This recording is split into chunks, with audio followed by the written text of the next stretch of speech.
1945년 8월 15일 이전까지는 바로 이 땅은 생지옥이었습니다. 왜냐하면 일제가 우리를 압박과 서름 속에서 짓밟고 통곡하고 탄식하며 살아야만 했던 이 땅이었습니다. 우리 나라의 사람이 우리나라 말을 못하게 했어요. 뿐만 아니라 이름도 내 이름을 쓸 수가 없어요. 그뿐만 아니라 미래를 짊어질 청년들은 전쟁의 청바지로 다 끌고 나갔어요. 남자들을 징용으로 끌고 가서 북해도 탄광에 짐승같이 석탄을 캐다가 이름 없이 통곡하며 죽어가야 했습니다. 그런가 하면 젊은 여자들과 처녀들을 정신대로 끌고 가서 군인들의 위안부 노릇을 해야만 했습니다. 그런가 하면 연세가 드신 분들은 인권도 생존권도 짓밟힌 채로 먹을 것까지도 공출이라는 명목으로 모조리 빼앗아갔습니다. 교회도 종을 치는 그 종을 떼어다가 바쳐야만 했고, 예배드리기 전에 일본 천황에게 큰 절을 올린 다음에야만이 예배를 드릴 수가 있었습니다. 참 이렇게 자유도 없고 인권도 없고 비참하게 슬픔과 통곡을 하고 탄식을 하던 이 땅에 우리 민족이었습니다. 그런데 우리의 힘으로는 자유와 이 광복을 맞이할 수가 없는데, 놀랍게도 일본 히로시마와 나가사키에 원자탄이 떨어지고, 그래서 조건 없이 항복을 하게 되고, 그래서 우리는 꿈에도 그리던 상상도 못했던 자유를 얻게 된 것입니다. 광복절 뜻이 무엇입니까? 빛을 다시 찾았다는 뜻입니다. 광복절 이전에는 빛을 잃어버렸다는 뜻입니다. 뭐 빛이라고 그러니까 하늘에서 비치는 햇빛을 말한 게 아니라 우리나라 모든 면에서 빛을 잃고 어둠 속에서 캄캄한 희망 없이 절망 중에 살았다 그 말이지요. 이렇게 광복절을 맞게 되니까 이게 꿈이냐 생시냐, 이대로 죽으면 원이 없겠다 할 정도로 우리 민족은 춤을 추고 태극기를 휘날리며 자유와 그 기쁨을 만끽하게 됐습니다. 그런데 이스라엘 백성들도 애굽에서 400년 동안, 엄밀히 따지면 430년 동안 고통과 압박 속에서 종살이를 하다가 하나님이 모세를 보내서 애굽 나라를 물리치고 해방을 시켜서 민족을 해방시키는 역사를 우리가 보게 됩니다. 그때의 이스라엘 백성들이 얼마나 감격했을까요? 짓밟고 빼앗고 때리고 남자를 놓으면 다 죽여버리고 이렇게 죽지 못해 사는 인생을 이스라엘 민족이 430년이나 살았습니다. 그런가 하면 또 바벨론, 이제 이스라엘 백성이 가나안 땅 들어가서 살다가 바벨론이라고 하는 나라가 침략해 와가지고 이스라엘 사람들을 끌고 갔습니다. 그래서 70년 동안 또 종살이를 하고 70년 만에 하나님께서 고레스라고 하는 왕을 세워서 놀랍게 자유를 선포하고 유대인들은 다 고국 땅에 돌아가도 좋다, 이렇게 생각지 않았던 해방을 맛보게 됩니다. 그 시를 읽어보면 그렇게 말했습니다. 그들은 우리가 꿈꾸는 것 같다. 이게 꿈이냐 생시냐 그렇게 믿어지지도 않았다 그 말이죠. 그렇습니다. 오늘 우리들도 그랬습니다. 이스라엘도 비슷한 모양새를 갖게 됩니다. 흙을 다시 만져보자. 바닷물도 춤을 춘다. 자유를 잃어버리고 억압 속에서 그렇게 통곡하고 탄식하던 백성이 자유를 얻게 되니까 흙을 다시 만져보면서 바닷물이 출렁거린 것이 마치 춤추는 것 같이 느껴졌다 하는 것입니다. 이렇게 해방을 가져왔는데 해방된 지 5년 만에 정신도 못 차리고 있을 그때에 1950년 6월 25일 유교가 터져가지고, 그래서 이 남북이 전쟁에 휘말려가지고 깨지고 부서지고 다쳐가지고 이 한반도는 피로 물들게 된 것이죠. 그러니 36년 동안 억압받고 다 빼앗기고 지키고 상해서 상처투성인데 전쟁을 치르고 나니까 이건 사람이 사는 세상이 아니죠. 이렇게 불행하기 짝이 없고, 세계 지도를 놓고 펴놓고 보면 당대의 우리나라는 이 세계 지구촌에 있는 여러 나라 가운데 가장 못 사는, 꼴찌에서 두 번째로 못 사는 나라, 오늘날로 말하면 저 북한 땅 같이 그런 상황이었죠. 그런데 73년 만, 또 이 한 68년 만에 깨지고 부서지고 피로 물든 이 강산이 산업화를 이루고 민주화를 이루고 산림녹화를 이루고 한강의 기적을 이루고 자유와 평화를 누리고 번영을 누리고 세계 경제 대국으로 우뚝 설 수 있었던 것은, 이건 우연한 일이 아니라 하나님의 놀라운 은혜인 줄로 믿습니다. 여러분, 이 기적입니다. 그래서 우리나라를 세계 사람들이 연구하고 있습니다. 이야, 이 대한민국이 참 이 세계 역사에 없는 나라다. 왜냐하면 이렇게 바닥에서 어떻게 경제 대국을 짧은 기간에 이룰 수 있는가, 그것도 놀랍고, 경제 성장 속도가 엄청나게 빠른 것에 대해서도 놀랍고, 그런가 하면 우리 IMF 때에 나라가 부도가 났잖아요. 그런데 온 백성이 팔을 걷어붙이고 돌반지, 결혼반지까지 다 금을 모아가지고 나라를 건지기 위해서 줄을 서서 금을 갖다가 내놓고, 그래서 IMF 받은 지 3년 만에 우리는 깨끗하게 IMF를 졸업을 하게 됩니다. 그것도 세계가 깜짝 놀랄 일입니다. 부도가 난 나라가 3년 만에 어떻게 IMF를 청산하고 그렇게 우뚝 설 수 있는가에 대해서도 세계가 놀래고 있습니다. 우리나라 사니까 잘 모르지만 유럽에 잘 사는 나라들이 유럽연합이라고 하는 곳에서 대한민국 연구하는 연구회가 있습니다. 그 연구회에서 발표하는 것을 제가 잠시 들은 적이 있습니다.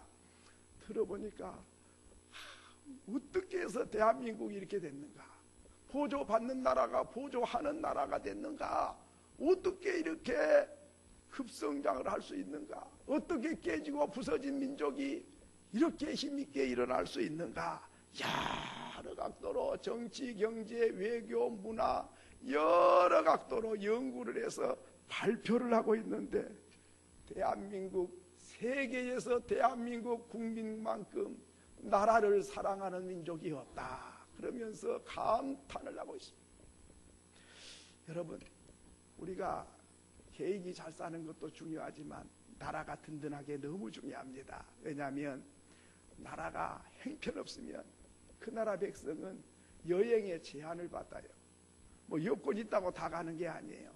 1등 국민들이 갈 수 있는 나라가 있고 2등 국민들이 갈 수 있는 나라가 있어요. 3등 국민이 갈 수 있는 나라가 있어요. 아무 나라나 간 게 아니에요. 그 나라 수준에 따라서 우리나라에 여행 와도 좋습니다 하는 나라가 있고, 당신 나라는 많이 오지 마세요. 와갖고 주저앉아갖고 불법 체류자 될까 걱정돼 오지 말어. 이래가지고 못 사는 나라는 돈 있어서 여행 가고 싶다 그래도 오지 말라는 나라가 많이 있어요. 그런데 우리나라는 A등급에 들어있어요. 선진국 손가락에 꼽히는 나라들이 오라고 하는 나라는 거의 다 오라는데 우리나라가 그 A등급에 들어가 있어요. 그래서 한번 나가보세요. 우리나라 자동차가 굴러다니고 우리나라 간판이 보이고 와 가슴 뿌듯해요. 그리고 우리나라의 한류가 열풍을 일으키고 한글 배우겠다는 사람이 많아지고 별 볼 일 없는 나라는 말도 안 배우려고 그래요. 이렇게 우리나라가 우뚝 섰다 하는 것은 놀라운 은혜가 아닐 수가 없습니다. 오늘 성경을 뭘 말했냐면 역사적인 배경을 보면 모세가 시내산에 올라가서 40일 동안 금식하고 기도했습니다. 그런데 이스라엘 백성들이 모세를 기다리는데 얼른 내려오지를 않으니까 아이가 모세 죽었나 봐, 안 올까 봐, 이제 기다릴 것 없어. 그래가지고 그 사이 40일 동안에 뭐 했냐면 목걸이, 팔찌 모아다가 금을 모아서 송아지를 만들었어요. 그게 바로 그 유명한 금송아지입니다. 송아지를 만들어 놓고 송아지를 경배하고 송아지를 찬양하고 이 금송아지가 우리를 애굽에서 건져준 신이다 해가지고 금송아지에게 제사를 드리고 있는 거예요. 그러니 기가 막힐 일 아닙니까? 하나님이 애굽에서 그 종노릇하던 백성을 기적적으로 건져서 자유와 해방을 시켜줬더니 기껏 나와서 하는 일이 금송아지 종살이, 죄의 종노릇, 사탄의 앞잡이 노릇을 하고 있는 거예요. 모세가 십계명 돌판을 들고 내려오니까 이스라엘 백성들이 송아지 앞에 춤을 추고 노래를 하면서 송아지를 경배하고 있는 거예요. 얼마나 기가 막힌 일입니까? 가장 하나님이 싫어한 것이 우상 숭배인데 금송아지를 만들어 놓고 하나님을 버리고 경배하고 있으니 모세가 기가 막힐 일 아닙니까? 그래서 얼마나 화가 났는지 돌판을 금송아지에게 던져버렸어요. 십계명판 하나님이 새겨준 건데 성경에 보면 모세는 온유함이 세계의 어느 누구보다 뛰어난 사람이라고 기록했습니다. 그렇게 모세처럼 온유한 사람이 없는데 얼마나 참기 힘들었으면 하나님이 새겨준 돌판 십계명을 금송아지에 던져서 가루가 돼버렸어요. 그리고 하나님 앞에 지금 엎드려서 기도하는 장면이 오늘 우리가 읽은 내용입니다. 오늘 뭐라고 했습니까? 31절에 보니까 슬프도소이다. 금신상을 만들어 싸우니 큰 죄를 범했나이다. 이 백성을 용서해 주옵소서. 하나님께 그렇게 기도했는데 하나님 말씀하시기를 이스라엘 백성은 한 명도 안 남기고 전부 진멸해버리겠다.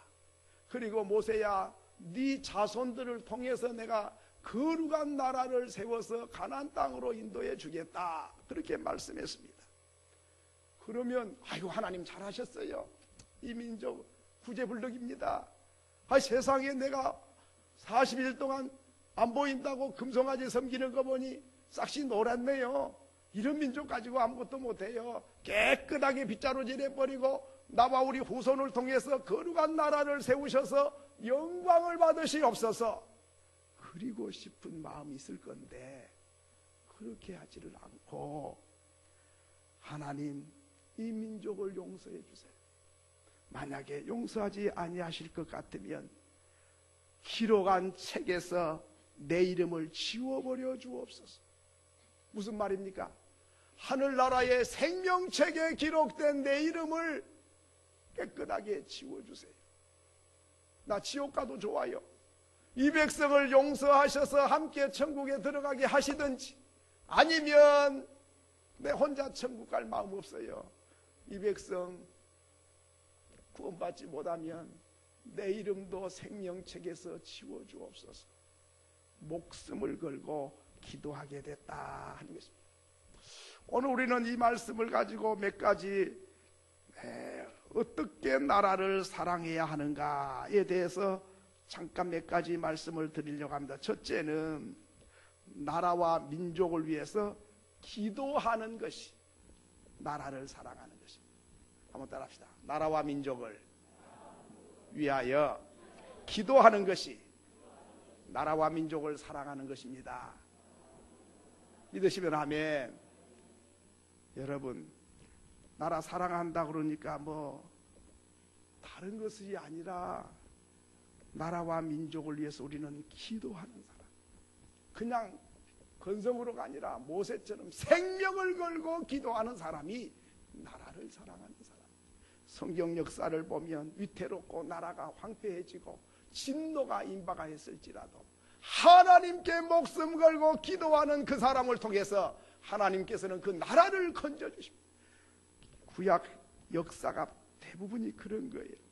다니엘서 6장 10절에도 보면 의인이 찍힌 것을 알고도, 기도하는 사람은 사자굴 속에 넣을 줄을 알고도 자기 집에 돌아가서 예루살렘을 향하여 창문을 열고 전에 하던 대로 하루 3번씩 무릎 꿇고 기도하며 하나님께 감사하였더라. 다니엘은 바벨론의 포로로 끌려가서 기도하는 사람은 사자굴 속에 집어넣는다, 사자 밥되게 한다는데도 창문을 활짝 열고 예전에 하던 그대로 보란듯이 하루에 3번씩 목숨을 걸고 기도했다. 이스라엘 백성이 바벨론의 포로로 끌려가서 우연히 70년 만에 해방을 맞는 게 아니에요. 목숨 걸고 기도하는 사람들이 있었기 때문에 하나님께서는 이 백성을 해방시키셨던 것이죠. 그렇습니다. 하나님 앞에 기도하는 사람이 나라를 사랑하는 사람입니다. 로마서 9장 2절에 보면 나의 형제 곧 홀육 친척을 위하여 내 자신이 저주를 받아 그리스도에게서 끊어질지라도 원하는 바로라. 바울은 내 친척, 내 민족이 예수 믿고 구원받기 위해서 내 자신이 저주를 받아 그리스도에게서 끊어지는 한이 있어도 그러기를 원합니다. 바로 자기 생명보다 조국을 더 사랑하고 구원하기를 더 기뻐했다 하는 것입니다. 그런가 하면 사무엘은 나라와 민족을 위하여 기도하는 죄를 범하지 않기로 작정했다 그랬습니다. 여러분, 우리가 예전에도 그랬거니와 우리 민족은 일제 때도 그랬고 6.25를 겪으면서도 그랬어요. 보릿고개를 하고 먹을 게 없고 그렇게 가난해도 꼭 기도를 쉬지 않았던 게 있어요. 그게 뭐냐면 나라와 민족을 위해서. 저희들 어렸을 때에 60년대 막 이럴 때 하여튼 성경학교를 해도 나라와 민족을 위해서 기도가 있는 거예요. 언제나 부흥회를 하면 마찬가지고 예배 시간만 되면 항상 아예 그냥 기도가 딱 나오면 나라와 민족을 위해서. 그러니까 하나님께서 이 민족, 나라와 민족을 위해서 기도하는 민족은 망하는 법이 없어요. 우리나라 여러분 아시죠? 우리 권사님 다 아시잖아요. 그냥 삼각산이니 어디 도봉사이니 그냥 밤만 되면 왕왕왕왕 막 무슨 벌집 건드려 놓은 것 같이 그랬잖아요. 밤새워 기도, 비가 쏟아지는데도 기도 소리가 안 끝났어요.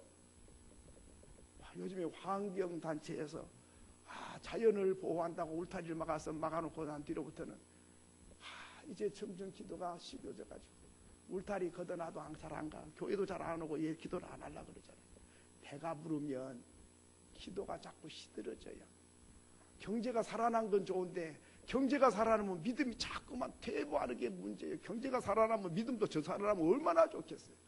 배가 고파야 간절해지고 배가 부르면 간절한 마음이 없어진 것처럼 살만 하면 기도가 자꾸만 식어져 버리는 거예요. 이게 문제입니다. 기도를 쉬는 것은 죄를 범하는 것이라고 했습니다. 예수님께서도 예루살렘아 예루살렘아 암탉이 병아리를 품듯이 내가 이 백성을 품으려고 얼마나 애를 썼는데 너희들이 원하지 아니했도다. 주님은 유대에 태어나셔서 유대 민족을 위해서 예루살렘 성을 위해서 그리고 겟세마네 동산에서는 인류를 위하여 기도했습니다. 우리는 기도의 폭을 넓혀야 됩니다. 우리는 기도 5분만 하면 할 게 없지요. 왜 그렇습니까? 기도가 폭이 좁아. 나 위하고 우리 자식들 우리 가정 그거 하면은 다음에 기도할 게 없어져 버려요. 나라와 민족을 위해서 위해서, 세계 복음화를 위해서 기도의 폭을 넓혀야 됩니다. 나만 위해서 산다면 그건 별 의미가 없어요. 예루살렘과 온 유대와 사마리아와 땅끝까지 이르러 내 증인이 되리라. 성령을 부어준 이유가 뭡니까? 내 편히 잘 먹고 잘 살기 위해서 성령을 부어준 게 아니라 예루살렘과 온 유대와 사마리아와 땅끝까지 이르러 주님의 증인이 되고 하나님이 살아계시고 능력이 많으신 분이시라는 것을 알려주고, 그래서 하나님께서 영광 받기를 원하신다 하는 것이죠. 저와 여러분 기도의 폭을 넓혀갈 수 있기를 바랍니다. 두 번째로는 나라를 사랑하는 게 뭐냐 하면 나의 본분과 의무를 다하는 것이 나라를 사랑하는 것입니다. 여러분, 나라를 사랑한다고 뭐 생명을 바쳐야 되는 것이 아닙니다. 나라를 사랑한다고 해서 뭐 위대한 일을 해야만 나라를 사랑한 게 아닙니다. 내 본분과 내 직분과 내 사명을 충실히 감당하는 것, 그것이 곧 나라를 사랑하는 것이다 하는 것이죠. 여러분, 남편으로서 사명을 다하는 것, 그게 나라 사랑하는 것. 아내의 도리를 다하는 것, 그게 나라 사랑하는 거죠. 학생의 직분을 다하고 자기의 직무를 충실히 이행하는 것, 그게 나라 사랑하는 것입니다. 나라가 뭐 따로 있습니까? 여러분, 꼭 알아야 될 것은 유치원에서 배웠다는 책이 있습니다. 그렇습니다. 뭐 수준이 백성이 높은 게 중요한 게 아니라 유치원에서 배운 것만 실천을 해도 1등 국민 됩니다.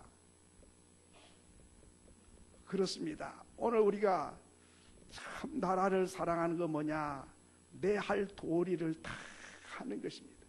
그러면 국민은 국민의 의무가 있지요. 우리 성도들은 이중 국적자입니다. 그렇기 때문에 대한민국이라고 하는 국적을 가지고 있어요. 그리고 또 하나가 있는데 하늘나라 시민권을 가지고 있습니다. 그러니까 땅에서는 이 대한민국의 국적을 가지고 있고 또 하늘나라의 시민권을 가지고 하늘나라의 국적을 가지고 있어요. 그런데 국민은 반드시 의무가 있고 권리가 있습니다. 그런데 사람들은 권리를 주장은 많이 하지만은 의무를 소홀하는 경향이 많이 있습니다. 그러면 국민의 권리가 뭐지요? 교육의 의무, 의무 교육을 받아야 의무적으로 고등학교까지는 졸업을 해야 돼요. 안 하면 부모에게 책임을 묻게 됩니다. 왜 그렇습니까? 배우지 않으면 유식한 사람들에게 이용을 당해. 개인만 그런 게 아니라 나라도 그래요. 백성이 무식하면 유식한 나라 백성들에게 자꾸만 이용을 당하는 거예요. 그러니까 그걸 방지하려면 배워야 돼요. 그래서 아는 게 많아져야 속아 넘어가지 않고 이용당하지 않는 것이죠. 나라도 그래요. 아유, 수준 높은 나라들이 당근을 던져줘 갖고 자꾸 먹다가 이제 습관 들이게 해요. 아니, 나는 얼마 전에 보니까 북한 땅에도 콜라가 들어가더라고. 콜라. 미국의 콜라가 북한 땅에 들어가요. 어이, 먹고 살기도 힘든 나라에 무슨 콜라가 들어간가 했더니 공짜로 보내주는 거예요. 그래, 왜 그런가 했더니 맛을 들여놓으면 나중에 이제 사 먹으라 이 말이야. 근데 그 나라만 그런 게 아니라 어려운 나라에 공짜로 준 나라가 많이 있더라고요. 그래서 나중에는 그냥 돈 줄 테니까 달라 그래가지고 이제 사 먹게 만드는 거예요. 야, 그 수준 있지요? 돈 내, 안 줘? 없어, 못 사, 못 줘. 이래버리면은 맛이 안 들리니까 뭐 안 먹어도 살 수 있어. 안 사 먹는데. 이게 입맛을 딱 배려놓고는, 그래놓고는 이제 나중에 어느 데가 딱 끊게 되면 돈 줄 테니까 달라 그러면 그냥 아주 기분 좋게 팔아먹는 거죠. 그런 것만 그러겠습니까? 고도로 발달하는 머리를 굴러가지고 저 백성, 우매한 백성을 어떻게 이용할까? 어떻게 착취할까? 어떻게 수준 높게 아주 스무스하게 내 목구멍에 넣을까? 이게 나라마다 아주 깊은 전략들을 세우고 있지 않습니까? 그러니 무식하면 자꾸만 당하는 거지요. 그래서 아는 것은 힘이라는 것입니다. 그래서 의무적으로라도 공부를 해라는 거예요. 그러면 이 땅의 국적을 가진 나라만 그런 게 아니라 하늘나라 백성도 마찬가지입니다. 호세아서 6장 3절에 보면 우리가 여호와를 알자, 힘써 여호와를 알자. 하나님을 힘써서 알아야 돼요. 호세아서 4장 6절에 보면 내 백성이 하나님을 아는 지식이 없어 망하는도다. 하나님을 배우지 않으면 망하게 돼 있는 거예요. 그러니까 백성은 부지런히 배워야 되듯이 하늘나라 백성은 하나님이 누구신지, 하나님이 어떤 분인지 힘써서 배우고 부지런히 하나님을 배워야 돼요. 왜? 하나님을 모르면 이 사단에게 넘어가, 사단이 꼬여가지고 우리를 끌고 가 유혹을 해서 자빠지게 만들고 이용하는 거예요. 사단의 종말 노릇을 하게 되는 거예요. 그렇기 때문에 오늘 우리는 땅의 지식도 배워야 되지만은 하나님을 배워야 되고 힘써서 배워야 됩니다. 하나님을 모르고 하나님을 잘 알지를 못하면 우리는 망하게 된다. 돈이 작아서 망한 게 아니고 공부를 적게 해서 망하는 게 아니라 하나님을 모르면 반드시 망한다는 것이 성경의 원칙입니다. 그렇기 때문에 오늘 우리는 시간 있으면 성경 배우고 없으면 안 배워도 되는 게 아니라 돈 버는 것보다 더 중요해요. 왜? 내 생명이 죽고 사는 게 걸려있기 때문에 그래요. 백성이 많이 배워야 나라가 강해지고 성도는 하나님을 힘써 배워야 하나님의 나라가 든든히 세워집니다. 하나님을 모르면 우리가 휘두르게 되고 우리는 이용당하게 된다는 것입니다. 두 번째로는 국민의 의무 중에 하나가 국방의 의무가 있습니다. 남자는 반드시, 건강한 남자는 청년 때에 나라의 부름을 받아서 나라의 국토 방위를 위하여 의무를 다하게 됩니다. 저 강원도에 가면 그 원주에 가나안 농군학교가 있습니다. 그 농군학교는 옛날에 김용기 장로님이 세운 학교입니다. 나 거기 여러 번 갔습니다. 청년들 데리고 훈련 받으러 가고, 대학생들 데리고 훈련 받으러 가고, 고등학생들 데리고 훈련 받으러 가고, 예비군 항목이 돼갖고 또 예비군들 데리고 또 가서 또 훈련하고 여러 차례 갔어요. 근데 김용기 장로님 아침 저녁마다 달리기 하면서 우리에게 귀가 따갑도록 외치는 게 있어요. 한번 따라해 보겠습니다. 육신이 잠들면 물질을 도둑맞고, 정신이 잠들면 주권을 도둑맞고, 영혼이 잠들면 생명을 도둑맞는다. 그때 몇십 년 전에 가서 들은, 지금도 아예 그냥 새겨져 갖고 이게 떠올라요. 그 장로님 정말 귀한 보배입니다. 그 장로님 농사를 지어도 군자를, 무리군자를 안 쓰고 군대 군자를 써요. 농사를 지어도 군인답게 지어야 된다, 군사처럼 지어야 된다 이 말이에요. 그러니까 육신이 잠들면 물질이 도둑맞고, 정신이 잠들면 주권을 도둑맞고, 영혼이 잠들면 생명을 도둑맞는다. 육신도 깨어있어야 되고 정신도 깨어있어야 되고 영혼이 깨어있어야 나라가 산다. 이렇게 늘 강조를 합니다. 디모데후서 2장 3절에 보면 너는 그리스도 예수의 좋은 군사로 나와 함께 고난을 받으라. 나라도 군복무를 잘해서 나라와 민족 그리고 생명과 건강을 지키는 게 중요하지만은 영적으로는 그리스도의 군사가 되어 하나님의 나라를 지켜야 됩니다. 디모데후서 2장 4절에 보면 병사로 복무하는 자는 자기 생활에 얽매이는 자가 하나도 없나니 이는 병사로 모집한 자를 기쁘게 하려 함이라 했습니다. 베드로전서 5장 8절에 보면 근신하라 깨어라 너희 대적마귀가 우는 사자같이 두루다니며 삼킬 자를 찾나니 너는 마음을 굳게 하여 그를 대적하라. 국방의 의무를 피해가고 나 군대 안 갈 거야, 도망갈 거야, 미국 갈 거야, 어디 갈 거야, 다 도망가 버려. 나라를 사랑할 수가 없어요. 나라는 망하는 길로 가는 거지. 가장 젊을 때, 힘 있을 때 이 나라를 내가 지켜야 된다, 이렇게 생각하고 국방의 의무를 감당하는 사람들이 많이 우리나라에 있었기 때문에 오늘날 이 자유와 평화를 지켜갈 수 있는 거지요. 다 도망가고 살만하면 또 들어오고 그런 야비한 사람들만 모이면 이 땅의 자유와 평화는 다 잃어버리는 것이죠. 세 번째로는 국민의 의무 중에 납세의 의무가 있습니다. 나라를 사랑하고 나라를 튼튼히 하려면 말로만 애국자 안 되는 거예요. 나라 사랑합시다 한다고 되는 게 아니에요. 정치인들이 맨날 선거할 때마다 내가 나라 제일로 사랑한 것처럼 우리가 맨날 속아 넘어가 가지고 그런 사람들 뽑아놓으니까 나라가 이 꼴이 되는 거지요. 그런데요, 어린아이가 철이 안 들면, 철이 들었냐 안 들었냐 알려면 딱 보면 알아요. 뭘 보면 압니까? 요구사항이 많아. 그건 아직 철이 안 난 거예요. 그런데 철이 나면 요구사항은 별로 없고 내가 어떻게 하면 부모님 기쁘게 할까? 그러면서 내가 할 도리가 뭐고 내가 뭘 해야 되는지를 알아. 그러니까 권리만 주장하면 어린아이고 의무에 충실하면 그건 성인이요. 여러분, 후진국과 선진국의 차이가 뭡니까? 후진국에는 다 요구사항만 많아. 의무는 감당을 안 해. 그런데 선진국은 요구사항은 별로 없습니다. 어떻게 하면 나라를 위하고 어떻게 하면 백성을 위할까? 여러분, 사춘기에 든 청소년들을 보면 아직 철이 덜 났어. 왜?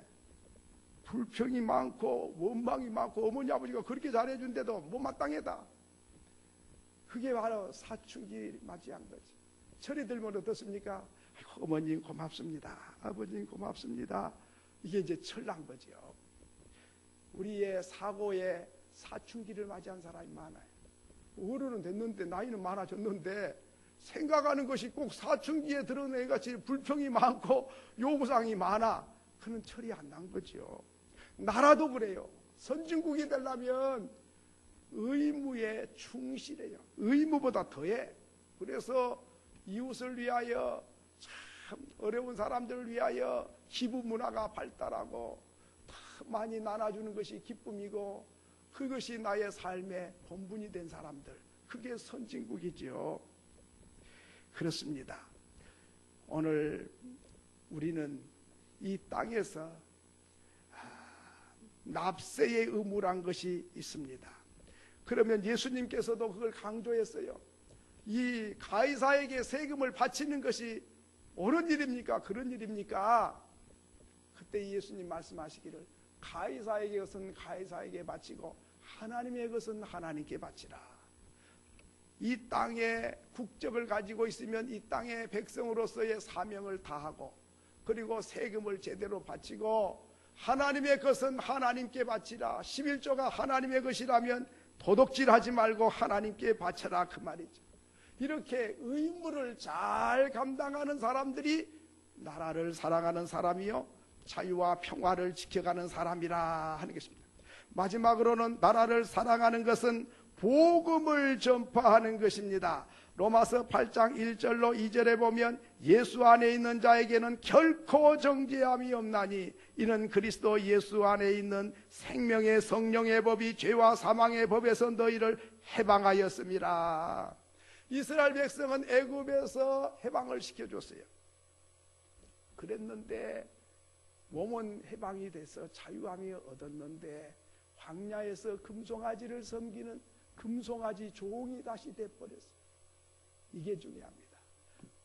정치적인 자유, 정치적인 해방, 그것도 중요하고 육체의 자유도 중요하지만 우리는 사단의 종살이를 하고 죄의 종노릇을 하고 그리고 우리는 불법의 종노릇을 할 때가 참 많습니다. 그러니까 육신의 자유만 자유가 아니죠. 영적으로 바로 자유를 얻어야 되는데 그리스도 안에 있을 때에만이 죄에서 자유를 얻게 되고 해방을 보게 되는 것이다 하는 것이죠. 우리나라에 죄를 한 사람이 짓고 교도소에 들어가면 1년에 그 한 사람 앞에 들어가야 할 돈이 2,500만 원씩 들어가요. 세금 많이 내도 소용없어. 죄 짓고 들어가서 우리 세금 2,500만 원씩 까먹고 앉아 있습니까? 그런데 예수를 전해가지고 예수를 믿게 되면 재범률이 뚝 떨어져 버려요. 그냥 죄 짓고 감옥에 가갖고 더 많이 배우고 연구를 해갖고 나와서 또 죄 짓고 또 들어가고 또 짓고 또 들어가고 이렇게 재범률이 보통 60%, 70%에 육박해요.